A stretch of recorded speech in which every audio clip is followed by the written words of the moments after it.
Good day everyone, welcome to my YouTube channel.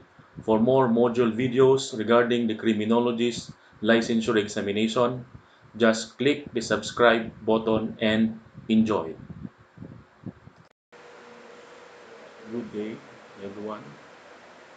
So we are now in the second part of our discussion with the topic camera as one of the elements of photography. So I told you before that you have to study the nomenclature or the different parts of the camera, whether that is a conventional camera, a semi-digital camera, or a digital camera. No? Take note that we have two types of camera according to lenses. Okay, so we have this single lens reflex, and we have the double lens reflex.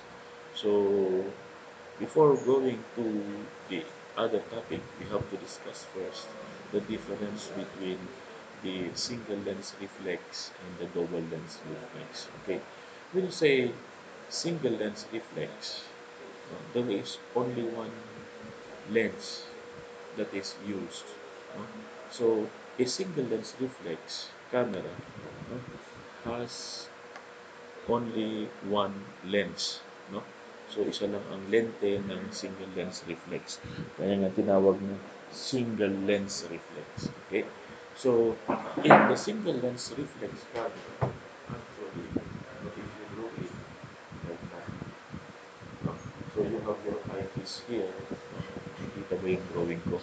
So at least medyo clear lang konti. Okay, by the way, at least mas para mas maintindihan nyo. So kasi it's very important in photography that you understand the different elements of camera. So in the single lens reflex class, so the one lens, single lens reflex camera only uses one lens. So the lens here no, is used for capturing image. At the same time, the same lens is used to focus the image. Although you have your viewfinder here, no? uh, the viewfinder allows you to look into the image. No? You are trying, or you would want to capture, or you would want to focus. Okay. In the single lens reflex, the same lens is being used to view the image or the image you would want to capture. At the same time, the same lens is used to capture the image. So dalawa yan. So single lens reflex. Okay. So another one is your double lens reflex. No? Your double lens reflex.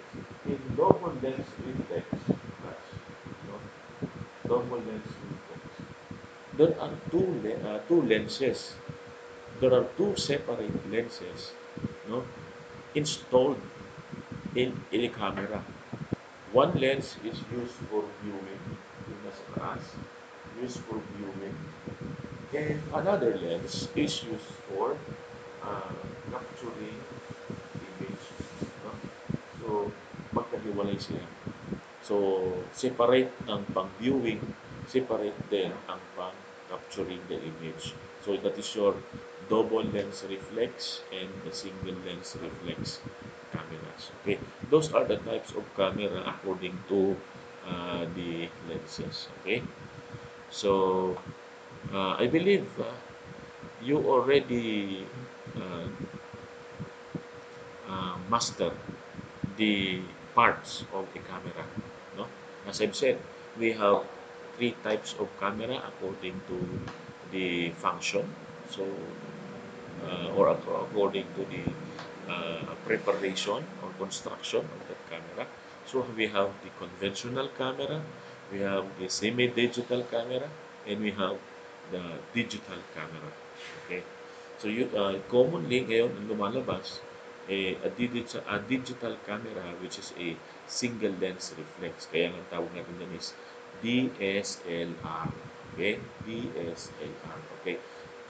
Right now, I am holding a camera, no, which is a uh, semi-digital camera. Ito. This is an example of a semi-digital camera. Okay, semi-digital camera, a Nikon semi-digital camera. Why semi-digital? Because uh, you have here the monitor, no, yung monitor natin, where you can see yung yung sensitivity of the film, no? And then, of course, there is a film, no? So, meron siyang film chamber. So, meron kang what you call this? Film plate, no?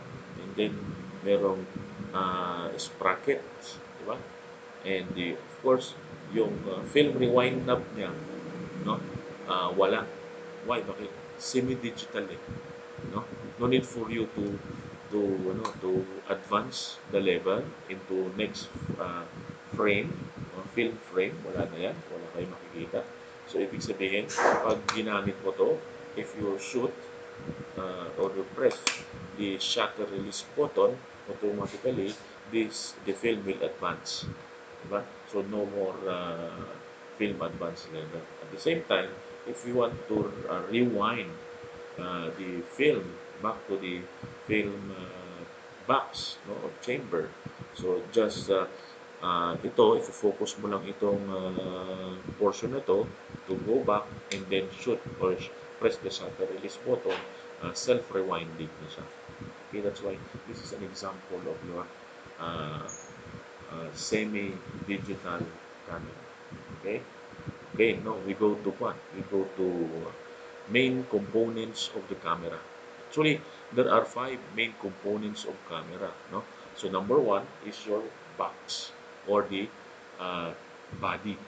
Body is the light tight box. Diba? So, light tight box. So, ano bang bumubuo sa body?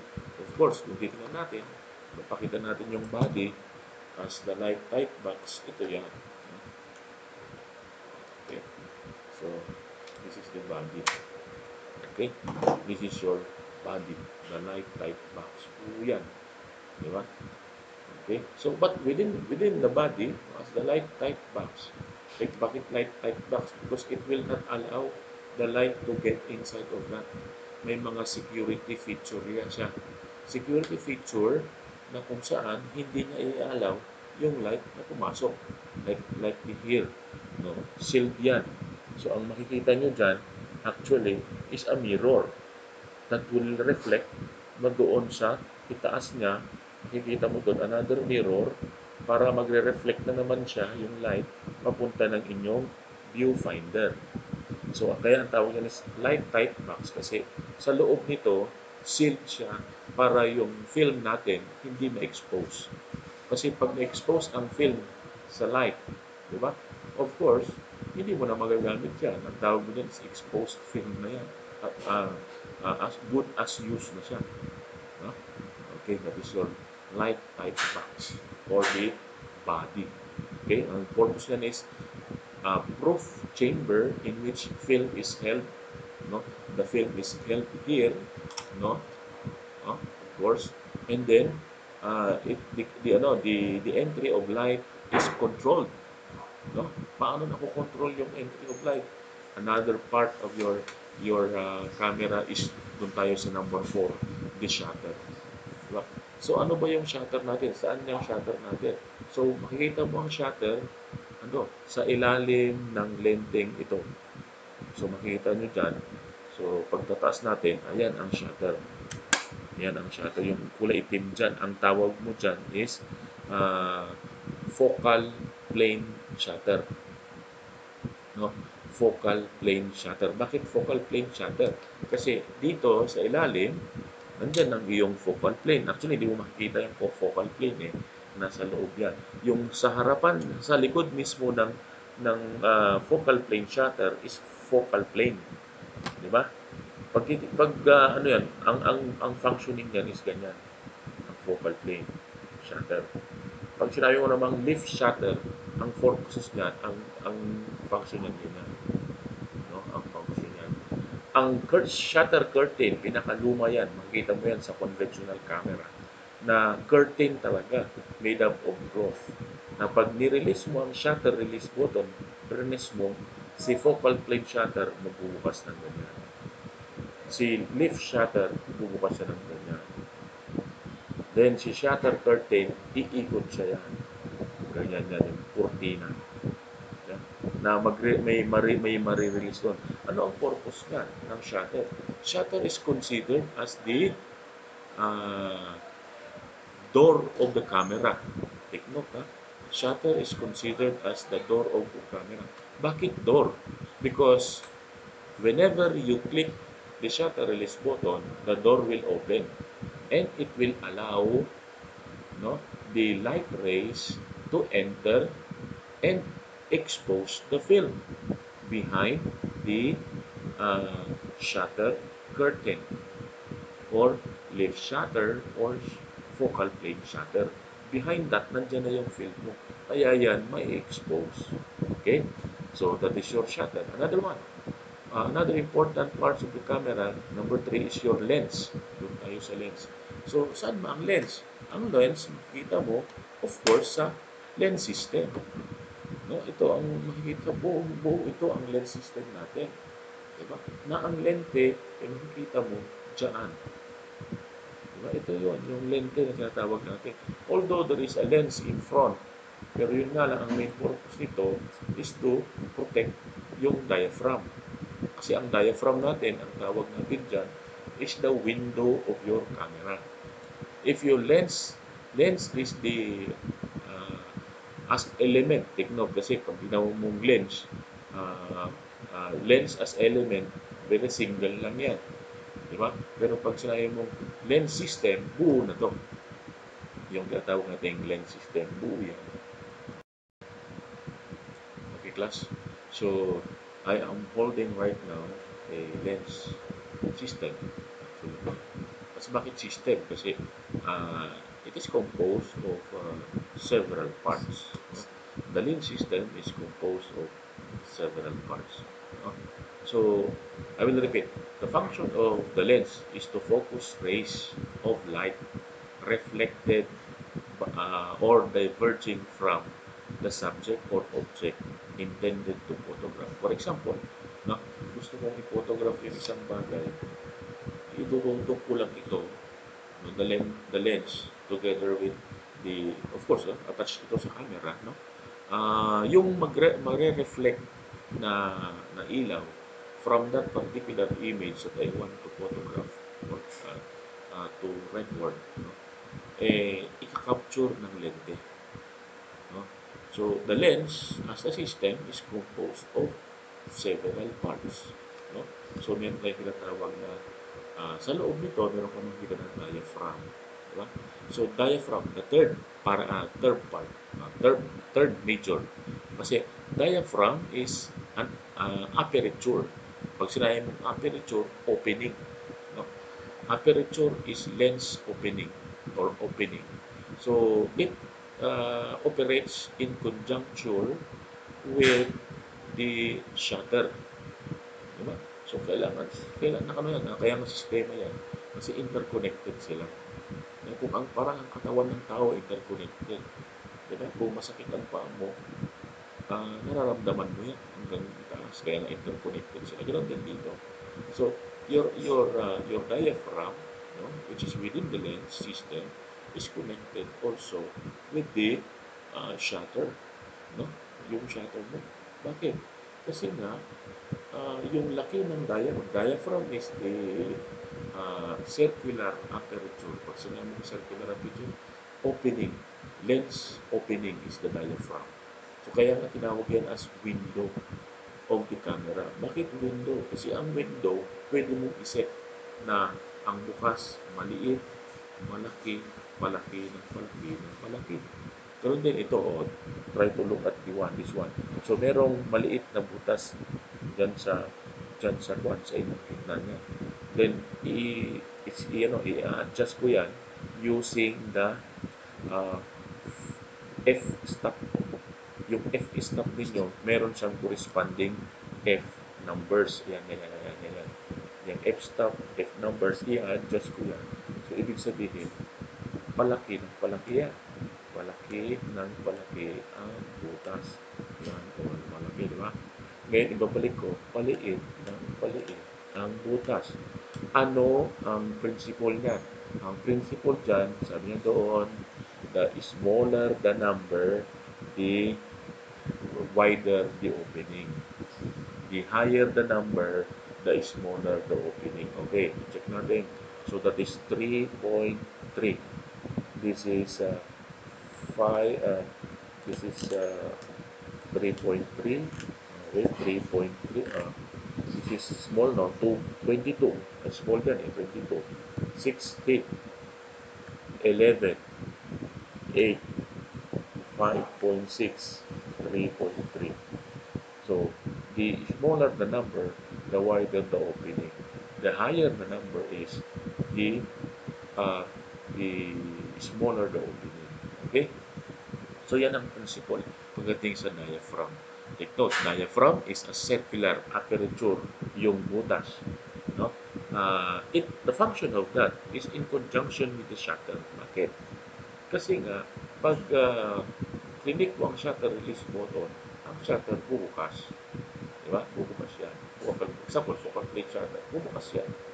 So, ibig sabihin, the amount of light that travels through the diaphragm toward the shutter, nakadepende sa laki ng diaphragm.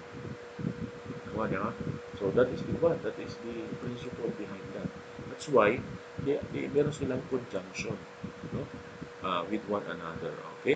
So, now, we go to your, tapos na tayo, film holder. No? So, sa film holder class, so, take note, ano ang sana film holder? Of course, kung sa sa conventional camera at saka sa semi-conventional camera, you have the film holder. The function of this is to hold firmly the light-sensitive materials at the correct plane. So, pag titingnan nyo, dito yan. Diba? Nandito yung nakalagay yung film chamber natin. Nandyan yung meron siyang dadaanan dyan. Yung bawat frame, mayroong holder at saka may film plate. Para take note, mailagay sa mismo tamang what this plane yung film natin, di ba? And then merong film take up spool dyan pumapasok, and then you have your film sprockets. Okay, so yan ang purpose niyan, para to hold firmly the film, no, and to expose it properly. Okay? So, ano pa? So, we have this viewfinder or viewing system. The viewfinder can be seen here. So, ito yung inyong viewfinder. Even though in digital camera, meron pa rin viewfinder. Sa conventional, semi-conventional, or semi-digital ito, you have still the viewfinder. What is the purpose of the viewfinder? The purpose of viewfinder is it allows the photographer, no, to look or to view the included uh, coverage, no, to be photographed. Diba? So it allows or it shows the entire scene coverage that can be recorded in the film, no, in the using the viewfinder. Actually, sabi natin doon sa double lens reflex camera natin, isa ang lente na ginagamit for purposes of viewing at isa ang lente na ginagamit for purposes of capturing the reflected light. While in the single lens reflex, isa lang ang ginagamit in viewing because of this mirror here. Ang tawag natin dyan is parallax. No? Parallax system. Bakit parallax? Kasi nga, nagbabanda yung ilaw. Tingnan nyo dito yung lens natin. No? Here is your lens. One system. Dadaan dyan, tatama doon sa lente na yan. Katapos iaakit na doon sa another lente dyan. And then, magpupapasok dito sa inyong viewfinder. So, the same lens is used, or there is only one lens used for uh, capturing reflected image at the same time viewing. Okay, again, we have the six major parts of your camera. So number one is your body, the right tight box. Number two is the lens. No? Number three is the diaphragm, the window of your camera. And number four, you have the shutter, the door of your camera. And number five, you have the film holder. No? And number six, you have the viewfinder. Actually, yung lens natin is the eye of your camera. That is the eye of your camera, because the eye allows you to view the image you want to photograph, and at the same time it captures uh, reflected light, no? By pwede ang reflected light natin nag-bounce siya o nag-bend siya. So kaya nga meron kayong behavior of light. Ang tawag natin yan is yung sa reflection, absorption, and transmission. Okay? So of course kasama din yung refraction. Okay? So we have these subcomponents of camera. So under the subcomponents of your camera, balik tayo doon sa focusing mechanism. And focusing control is your lens system. System, kasi sistema, di ba? Ibig sabihin, two or more parts ang bumubuo sa sistema. Okay, so this is your lens focusing mechanism and control. Bakit? Nandito yan. Yung control and mechanism nasa labas. While ang lens system mo nandun, two or more lenses ang nandyan. Diba? Kasi meron dito sa harapan, meron doon sa likod. Okay? Kaya nga ang tawag mo dyan is lens system. Pero pag sinabi mong control mechanism, no? Focusing control or focusing mechanism, no? This the mechanism that estimates the appropriate object of distance.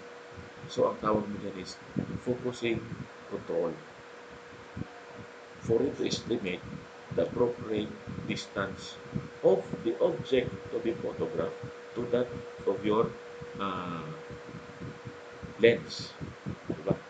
Yung distance yung dalawa. Okay. So, number one, we have this focusing ring. The focusing ring, take note, is the outer ring of the lens, diba?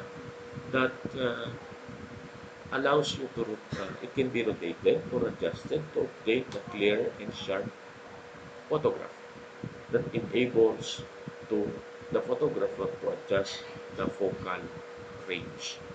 Diba? So, pag sinabi mong focal range, focal distance. Range is distance. Eh. Diba? So, focal distance. Gaano ba kalayo? No? Take note, the focal range is nasa ilalim yan ng camera. Diba? Ano bang ibig sabihin ng focal range or focal length? Isa yun. Diba? Pag sinabi mo focal length, that is the distance between uh, the focal point and the center of the lens. Diba? O balik kayo doon sa mamaya na lang natin i-discuss yan. Doon yan sa dulo eh. Yan yung mga importanteng topic na minsan nami-misinterpret. Pero doon tayo muna sa focusing ring. So the focusing ring is here. Yan, yung pinakadulo. It allows the photographer to adjust this to obtain clear and sharp object or image. Okay? Then we have this distance scale. So, ang distance scale mo, ito kasi medyo bumigay na itong camera, control system na ito eh, or focusing control mechanism. So, ito yan. Ito to. Yan. Na kung saan, ang distance scale mo, malayo, malapit, di ba? 5, 700, 30, 50, 35. No? So, yan ang iyong distance scale. So, this one, nasa gitna. Di ba? Then, ito is your focusing ring. And then ito, pero parang baliktad here. Parang baliktad dito.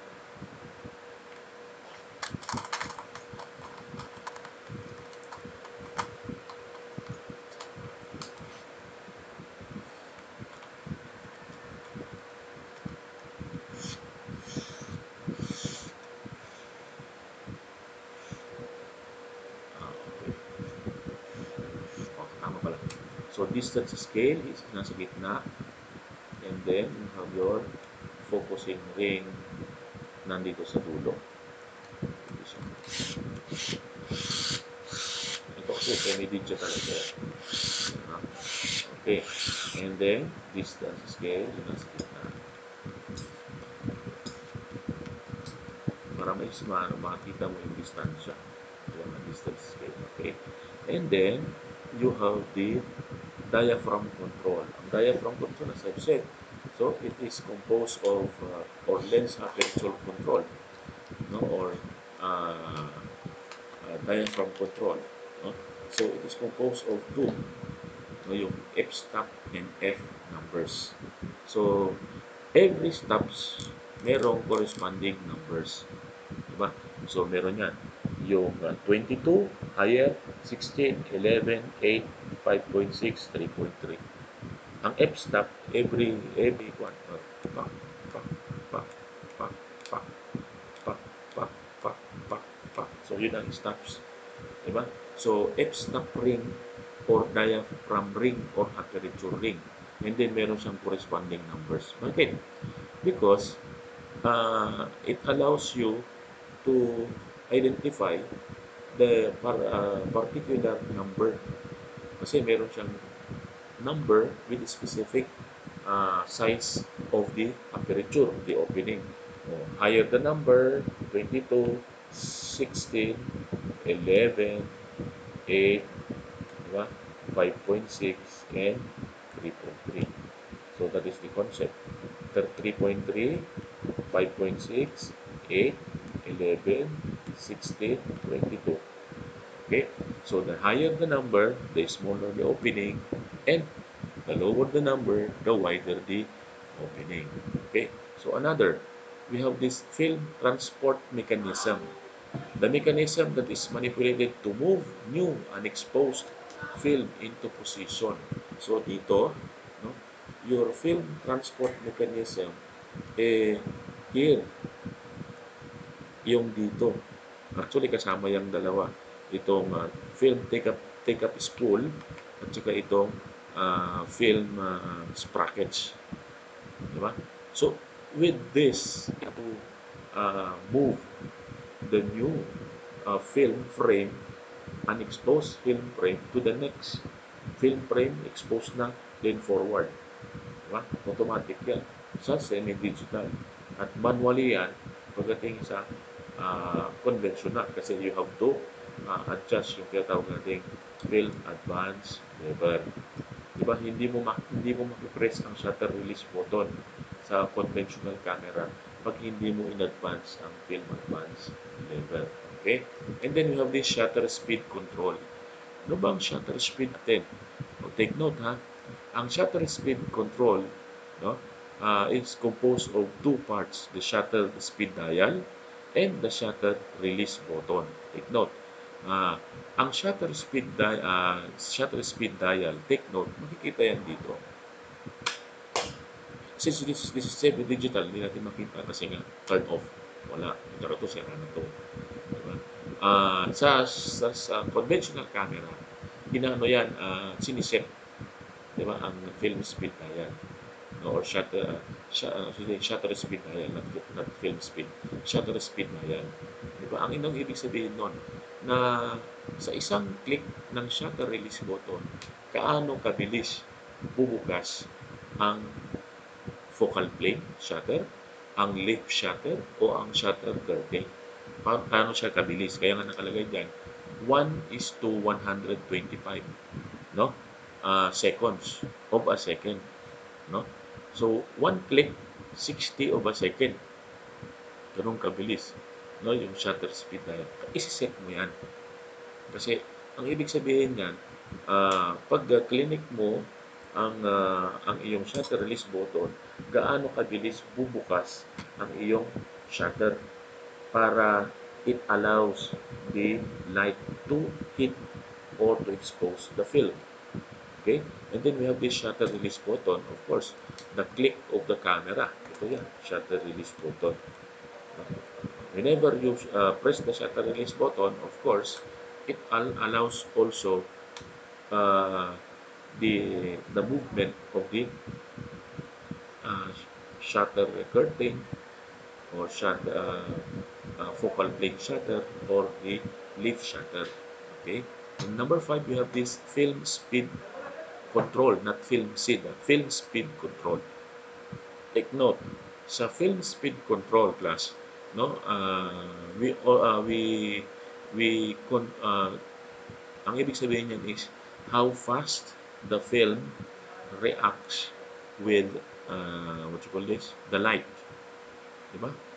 Kasi nga yung film natin, meron siyang tinatawag na light sensitive materials or substances na kung saan gaano naman siya kabilis mag-react, di ba? Sa sa ilaw. Ang film speed control, take note, nakalagay, makikita mo yan. Actually, meron siyang ISO. Ano ibig sabihin yan? International Standard Organization. Meron siyang nakalagay dyan, ASA, o yung tinatawag natin American Standard Association. Then, meron pang isa, yung DIN. DIN is Jotse Industry Normen. Those are standard uh, what you call this organizations, no, that accredits yung tinatawag nating materials or mga equipments. So ang film speed, so ibig sabihin nun is the higher the film speed, example is 1,000, 1,500, 300, saan ang mas mabilis? Of course, yung mataas. Yung 1,000 na may film speed na 1,000 ang pinakamabilis. Okay? So, ano ibig sabihin nun? That is the speed of the film, no, reacting to the light that passes through the lens papunta ng shutter, then papunta doon sa film natin. Okay? So, that is your film speed control. It is controlled by uh, ISO, ASA, at saka DIN. Okay? And then we have this flash terminal. So your flash terminal is here. No? Flash terminal. So it is called as accessory shoe o yung ibang tawag nila hot shoe for the purpose of placing the flash. Particularly ito yung artificial flash natin, artificial source of light. Diba? Mounted here. Take note ha. Ang flash system natin should be placed in the flash terminal. Okay? O, doon nilalagay yan sa accessory shoe or hot shoe. So, ito ang isang, isang principle. There should be a synchronization. Synchronization between the shutter, the diaphragm, this shutter release button, the diaphragm, the shutter, and the flash. Kailangan sasabay yan. Hindi pwedeng mauna ang flash, hindi rin pwedeng mahuli ang flash. Take note, the common problem that the photographer are encountering with the use of artificial source of light or yung flash na yung tinatawag natin dyan is the problem in synchronization. Okay? So, dapat sabay-sabay yan. Okay? And of course, we have the timer. Kung ang cellphone nyo may timer, ito rin may timer. Ang timer niyan is here. Ito ba ang timer niya? No. Kasi ito semi-digital eh. So, here ang timer niya. May makita nyo dito sa taas. Pwede mong iset kung ilang minuto bago mag, bago mag-automatic na mag-function ang kanyang shutter release button. Okay? Sa manual, actually, nalalagay lang dito yan sa manual o conventional. Dito sa gilid, it's either here or dito at sa other side, isa-set mo lang yung pababa. Ito kasi mayroong selector eh. Pwede mo siyang manual, pwede semi, and then meron kang full digital. Kaya ito semi-digital. No? Ibig sabihin lang ito sa functioning ng inyong diaphragm control and the lens system. Yun ang purpose na. Siya na mismo ang mag-focus. Okay? Pero merong isang what you call this feature ito na semi-digital here, no? Ito to. Itong mga alloy ba tawag mo dito or copper, di ba? Ito ang nagde-detect ng speed ng film, yung film speed na tinatawag natin. And the film speed can be measured using ISO, ASA, or DIM. Ito ang purpose nito is hindi mo na i-set yung film speed, di ba? Ang film speed control po, makita mo yan, usually makita mo sa conventional, pati dito meron. Yun nga lang, kagandahan ng semi-digital is because of this copper, ano, ito yung meron kasing merong portion doon sa kwan, doon sa tube or tank ng film na magnetic siya, na ganyan nakalagay siya doon. Babasahin mismo yun ng semi digital camera para siya na mismo ang magsiset ng film speed. Okay? And then, of course, those are the sub-components of your camera. Okay? So, by the way, if you have some questions, you just comment in this video, no? Attached in the Edmodo. Okay? So, what else? Any other questions? So, that's all for the major parts and the sub-parts of your camera. Again, good morning and stay safe as always. If you have some questions, as I've said, just comment in this video. Okay? Thank you very much and good morning.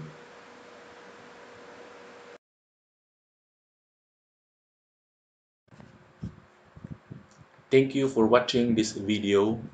I hope that you learned a lot. Always remember, knowledge is power.